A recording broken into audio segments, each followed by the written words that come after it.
Let's go ahead and jump into some popular customer questions, along with what our team would recommend in terms of what kind of answer you can provide them.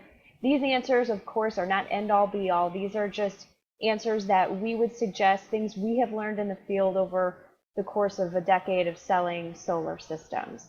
One of the most popular questions you will probably be asked is what would be the approximate price range for a solar system on a building this size? Something to understand is that we never sell solar by size or square foot. Make sure that your customer understands that we can only estimate how much it's going to cost them based on their energy usage.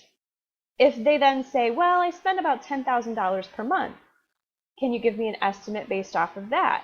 Well, we can't necessarily give a complete estimated cost until we can see how much they are paying per kilowatt hour. That information is only available on their utility bill, and most people don't know off the top of their head how much they're paying per kilowatt hour. Maybe some business owners might, or if they have a facility manager that maybe monitors that information, they might, but chances are they don't. That's why it's so important that you collect all 12 months of their utility bills. It's also important to know that every building is very different. I mean, you can have two buildings of the same size right next to each other, but their energy usage is vastly different based on the type of business they run. You know, for instance, you might have one building, it might be a beverage distributor that might require refrigeration, and their neighbor could be of the same, their building is the same size, but it could be just a massive storage warehouse that doesn't offer any type of climate control. So both buildings, they both use energy, but they just use it very differently, and they would have vastly different utility bills, and they may even have very different rate structures. So that's why it's important for you to collect 12 months of utility bills, and even the interval data if you can. And just a quick side note, based on our experience in selling solar, if they're not willing to provide you with 12 months of their utility bills, then chances are they're not really serious about installing solar. We have not ever sold a solar project to a customer who did not provide 12 months of utility bills. So that's just something to be mindful of. Another question that comes up a lot is, what panels do you use? Our team specifies in the working model, we use Tier 1 bankable panels in all of our working models. So the initial working model that you receive from our team specifies a Tier 1 or a premium module. So ultimately, it's up to the installer what panels they use, but just keep in mind that panels are a commodity, so we suggest always working with the most affordable option, unless the customer is very specific about being loyal to a certain brand. Another popular question is, I want to be off-grid, or I want to use batteries. Will this system be able to accomplish that for me? Right now, we only design grid-tied systems. It just makes sense to produce the energy first for your property and then have the utility company act as your backup. Batteries are still pretty expensive, and we don't necessarily recommend leading with this option. The numbers just don't pencil out for battery projects on commercial properties right now, and it will likely push out the return on their investment. Also keep in mind, though, that our design team is working hard on battery solutions. They are constantly evolving, and we'll definitely keep you updated on any cost-competitive options that become available. Another question, will hail or weather-related events damage my system? That is another question that comes up pretty frequently, but keep in mind it's very rare that a system is damaged by Mother Nature. I mean, we have had instances sometimes where a tornado has affected it. We do suggest that your customer discuss the system installation with their insurance company.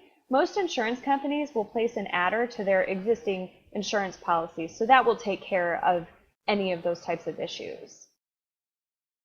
How much maintenance does this system require? So in many parts of the country, there's almost zero maintenance for the solar system. But there are parts of the country, like out west or out in the southwest, where it might be dusty or sandy with very little rain that might require washing the panels periodically. But other than that, there isn't much maintenance required. The inverters are the quote brains of the system, and most maintenance issues could be related to the inverter. All commercial systems are web monitored, so it makes checking the inverter on a regular basis a very simple process. A lot of commercial and industrial clients want to know, will this offset 100% of my energy usage? Our system designers will determine the potential offset based on a couple of things. First, it depends on how many panels we're able to design into the property, and also we need to take into account the current energy usage at the property. We suggest not leading your sales discussion with anything related to offsetting 100% of their energy usage until you have seen the working model that we have prepared for you. Keep in mind, though, that the initial working model estimate that you receive from our team and the one that you review with your client is just that. It's a working model, and it's meant to be a starting point from which to work from, and designs are always finalized after a site visit from the contractor. Okay, so now that we've gone through some of our popular customer questions, I'd like to give you a list of websites that we think might be helpful to you. First of all, we really enjoy the Solar Wake Up website. It's a great newsletter that you can read in the morning or when winding down at the end of your day. It aggregates all of the solar industry's top news, and it also includes some really insightful articles from the creator and the publisher of the website. Renewable Energy World is a great resource, along with Green Tech Media. They always have fascinating reports and articles on the solar industry. There are some really great documents for you to reference on SEIA's website, which stands for Solar Energy Industries Association. This is one of the national solar trade associations that often has educational webinars and various reports for you to download. Often you will find that your state has its own SEIA group, so feel free to see if your area has a SEIA group that you can join. You also want to take a look at the incentives and the rate structures in your specific market. One way to do that is to go to the Desire website. Desire stands for the Database of State Incentives for Renewables and Efficiency. And on the website, you can enter your zip code, and it will locate all the tax incentives and various grant programs by state. If you are interested in keeping up with regulatory and policy information, the IREC website has some really valuable info. It stands for the Interstate Renewable Energy Council, and it would be worthwhile to peruse that website and dig in and see what kind of good information you can find on various solar policies in your area. Be sure to bookmark the U.S. Department of Energy's website. They have a really great solar energy glossary that has some solar terms that could be helpful for you to reference at some point. I've also got the Department of Energy's Sunshot Initiative program website up on the screen. It's a program that was established by the Department of Energy, and it basically set goals of continuing to drive down the cost of solar. Our team at Solar Site Design was awarded the Sunshot Catalyst Award in 2015 for our work in driving down the cost of solar. And I just think it would be really great for you all to take a peek into that. And it's your way of being a part. You're helping us drive down the cost of solar across the nation. And I think it would be great for you to dive in and take a look at what goals we have set for the solar industry. So thanks for listening, and we hope you found this module helpful. Remember, you don't need to be a solar engineer or a solar expert to be successful in selling commercial and industrial solar.